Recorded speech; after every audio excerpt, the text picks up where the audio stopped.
আসসালামু আলাইকুম। প্রবাসীদের বন্ধু পরিবারের পক্ষ থেকে সবাইকে শুভেচ্ছা ও স্বাগতম। বন্ধুরা, আজকে একটা গুরুত্বপূর্ণ বিষয় আপনাদের সঙ্গে শেয়ার করার জন্য উপস্থিত হয়েছি। আমরা বিদেশে যাওয়ার ব্যাপারে যে আমার নিয়োগকর্তা অর্থাৎ এমপ্লয়, তার সাথে আমার যে এগ্রিমেন্ট হয় কন্ট্রাক্ট পেপার,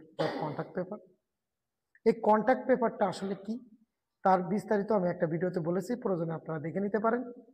এখন আমি যে বিষয়টা বলবো, কন্ট্রাক্ট পেপার আসল না নকল, এটা চেনার বাস্তব ভিত্তিক কোনো উপায় নাই। কিন্তু যদি আপনি এক্সট্রা সচেতন হন বা আপনার বিদেশ যাওয়ার ব্যাপারে আপনি কনসার্ন থাকেন, অবশ্যই আপনি ন্যূনতম কিছু সাইন দেখে বুঝবেন। প্রথমত, যে কন্ট্রাক্ট পেপারটা হবে অবশ্যই সেটা যে কোম্পানিতে আপনি যাচ্ছেন তার প্যাডে হতে হবে বা তার ওয়েবসাইটের লিঙ্কের আন্ডারে এই পেপারটা বের হতে হবে। দ্বিতীয়ত, ওই কন্ট্রাক্ট পেপারে অবশ্যই আপনার যে নিয়োগকর্তা, তার স্বাক্ষর বা তার সিল থাকতে হবে।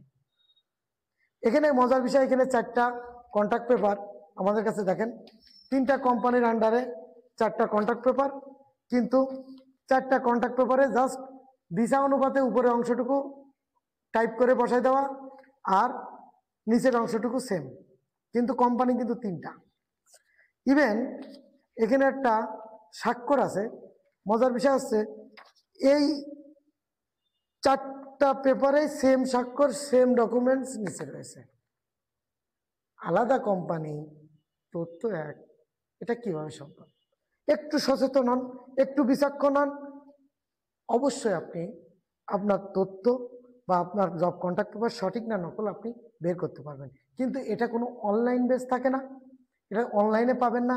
আর আপনি যদি এক্সট্রা ভাবে আপনি এটা ভেরিফাই করতে চান, তাহলে যেটা পারবেন, 2টা ওয়ে, আগে ছিল একটা, এখন আরেকটা অ্যাড হয়েছে।